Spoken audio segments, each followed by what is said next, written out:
Okay, welcome to pre-reading for Tiberius by Suetonius, chapter 42. It's a little bit longer of reading, and here is where Suetonius just can't resist sharing with us some of the prominent rumors that were flying around about the Emperor Tiberius, tucked away as he was on his island of Capri up in his villa.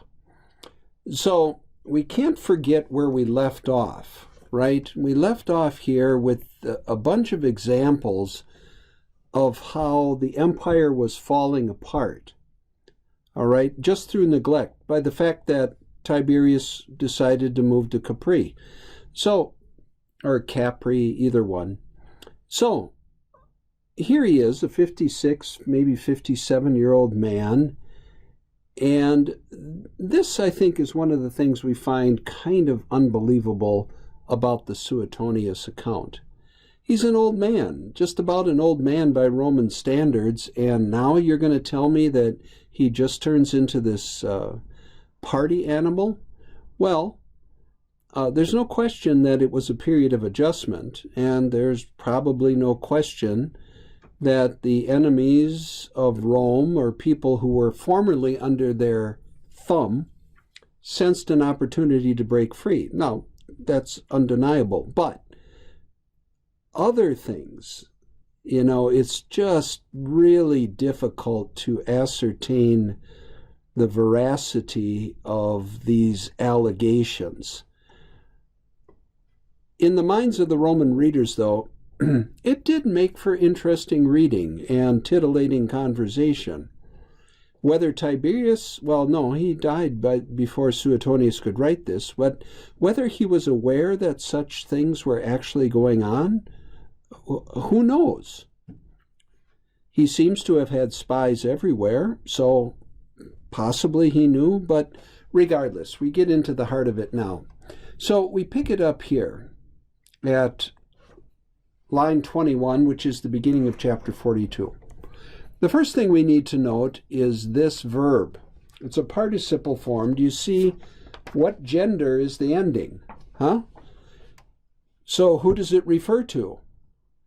Okay, don't think English word order. You have to start here, all right? And then you can follow with your direct object. Okay, and here we have a break in thought. But you see, you become familiar right here. Civitatis, agolis, remotis, you know what that is. Okay? Basically, in our words, he's making the allegation that when people can't see what you're doing, then you just go wild.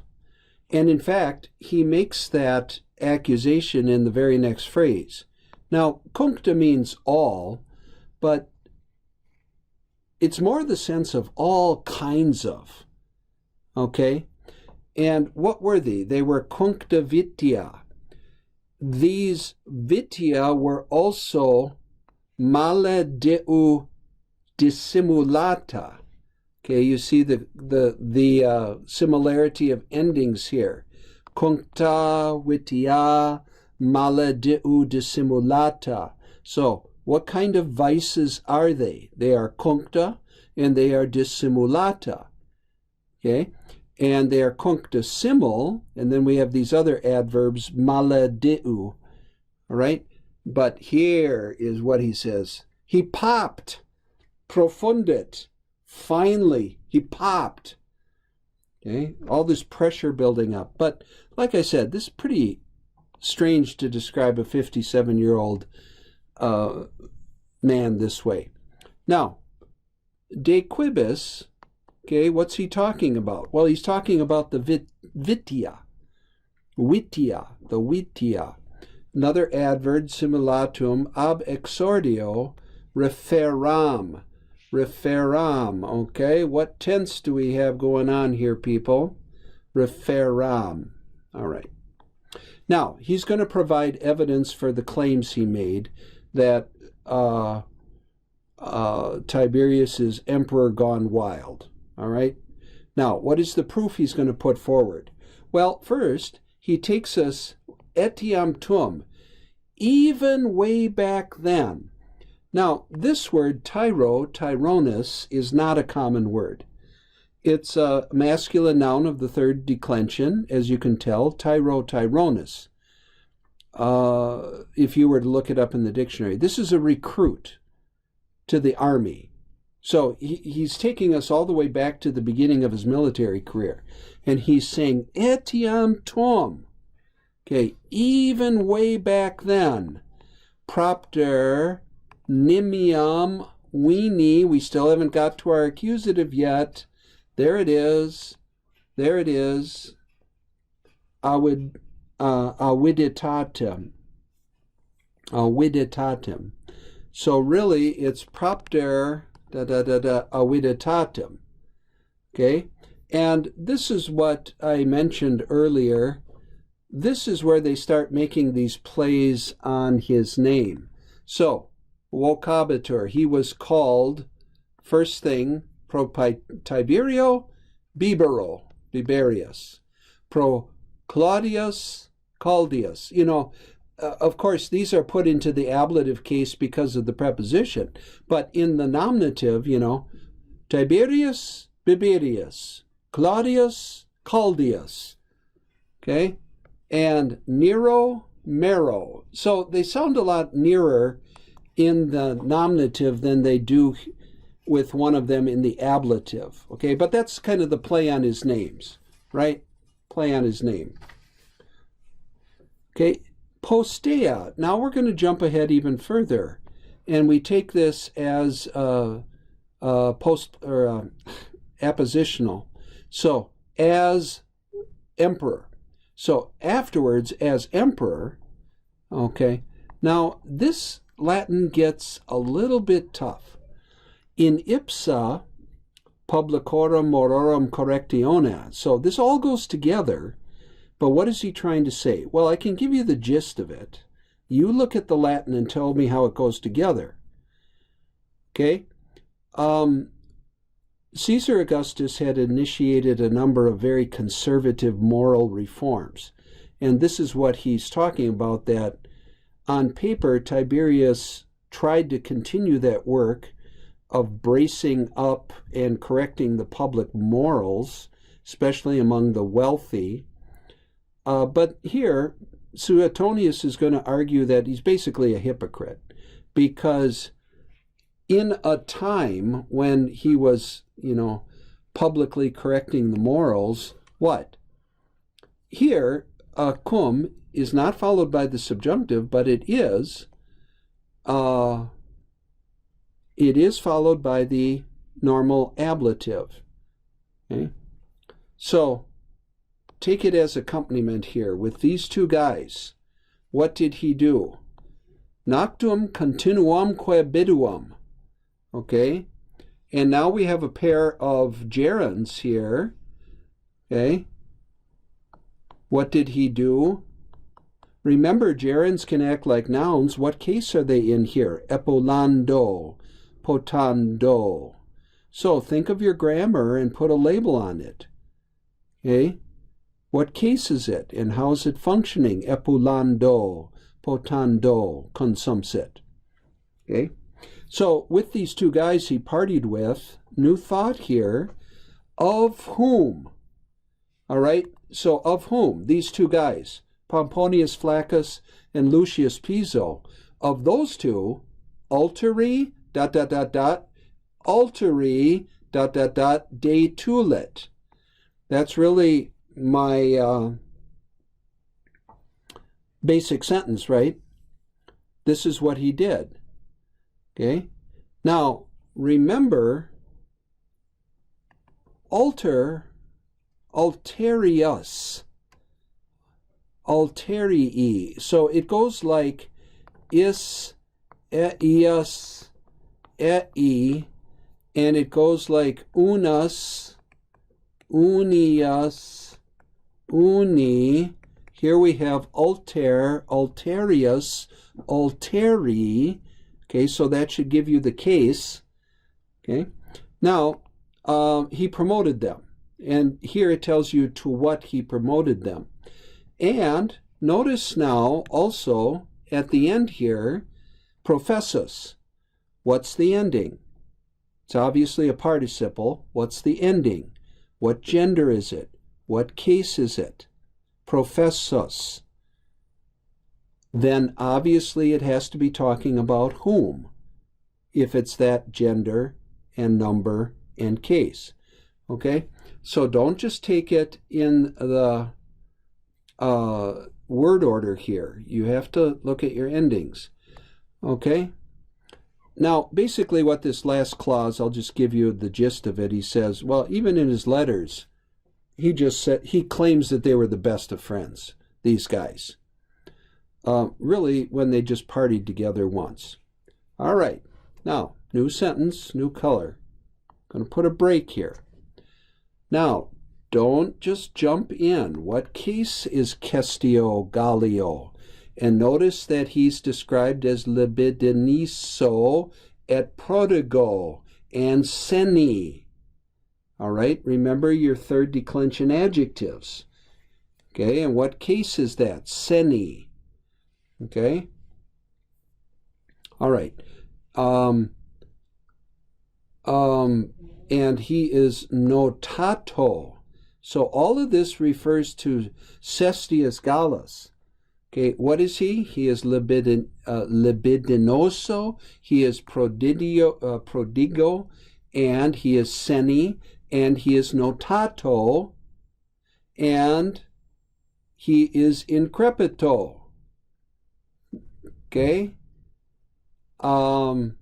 Increpito, these all describe this guy. Okay? But, okay, yeah.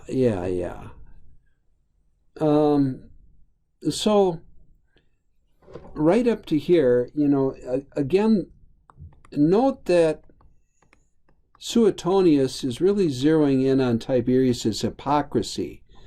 So, this phrase right here, ignominia notato, is a legal term. So, he was publicly canceled. That's what we'd say in our day and age. He was publicly canceled. Noted with ignominies. In other words, he was blackballed by Augustus because he was kind of such a pig. I mean, a moral pig. He was too much of a party animal that Augustus publicly rebuked him and canceled him. And even Say did this.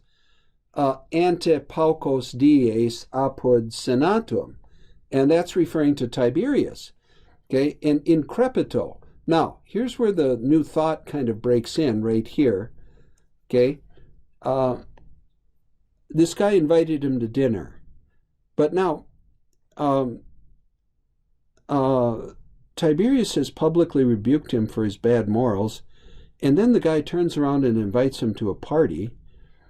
And when it talks about here, lege, that sounds a little legal. Lego, of course, lex does mean law, but here the sense is more on this condition. And the condition was, I know I just rebuked you in the Senate. I know Augustus canceled you, but if you're going to invite me to a party at your house, Cestius Gallus, I don't want you to change a thing. I want you to party like you always partied. And some of it and that's what he means here, lest anything ex consuetudine aut demerit, as, and here we see some of his customs, right? So, he publicly chastises him for his morals, and then the guy says, well, you should really come and party at my house. It's kind of wild. And he goes, okay, but on this condition, that you don't really listen to my chastisement in the Senate, and you just party like you usually party, because I'd like to experience your party. And, of course, this involves nudis puellis, too. So, a little bit of a hypocrite there. Now, a new example, going to switch colors again, starts right here. Okay, remember, he's providing these proofs to the reader why Tiberius is letting the empire go to pot. Okay, this is the one I had alluded to earlier here. In convivio, okay, in convivio propenate se amphoram antepasuit, okay, amphoram vini. Now, it's difficult to say whether he drank 7 gallons of wine at one shot or not. He probably just had a huge mug that he drained, and it was impressive enough that he, being an ignotissimum candidatum for this office, he antepasuit. I should erase that line there. That doesn't go there. He antepasuit. He promoted. Why? Ob epotum. Okay? Vini amphoram. All right. Now, this is another example. Now, one final example of just the chaos that the empire is descending into. Now, look again, people. I know you want to start with this, but look what case it is. Aselio Sabino. Okay. Now, this is really where my subject is found. He donated. What did he donate? Sestertia ducenta. Now, what did he donate it for? Pro dialogo. So, he asked him to write a book. It was a specific form, like we would say, can you write a book of poetry? Can you write a play? Can you write a short story? Well, one of the forms of literature was a dialogue. They got it from the ancient Greek philosophers, of course. And what it was is a philosophical argument. And that's really what he means by kertamen here. Yes, it means a struggle or a fight or even a battle, but here he's really talking about the argument of the dialogue. In quo, and here all these genitives. Okay, all these genitives, they're not the subject. Okay, but boleti, faicadulae, austriae, acturdi. Okay, these are all genitives. Okay, so this is what the author did. He induxerat. Okay, and then, lastly, the fifth thing that we're going to talk about here. Now, notice again, I know you want to start with this, but here it's accusative. Here it's accusative. Okay, here's my subject. What did he do? He set up an officium a voluptatibus. So this doesn't come out quite right when we read it and try to translate it. So apparently what Suetonius is claiming is that he created an office, a government position called the Minister of Pleasures. All right? So that would be officium a voluptatibus, the Minister of Pleasures. And this is the guy who was the first to inherit that office. All right, so that is pre-reading for chapter 42. We're getting a little bit into the juicy type of literature for which Suetonius is both known and disparaged by serious historians. Don't pay attention to word order. Figure out why these are in the case that they're in. Know how the Latin goes together. Okay, vale.